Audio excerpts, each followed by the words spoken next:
হত্যাকাণ্ডৰ বলি হোৱা জীৱানন্দ বসুমতাৰীৰ বাসগৃহত হুকাকুল পৰিৱেশ। ইউপিপিএলৰ উপসভাপতিগৰাকীৰ বাসগৃহত বহু গুণমুগ্ধৰ ভিৰ।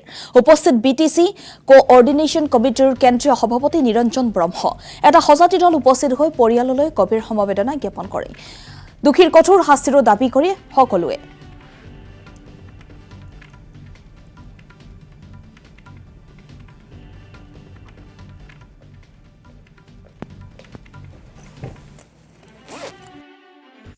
জীৱানন্দ বসুমতাৰী প্ৰয়াত জীৱানন্দ বসুমতাৰী অৰ্থাৎ ৰাজু বসুমতাৰী তেওঁ জীৱাত্মাৰ সদ্গতি কামনা কৰিছোঁ।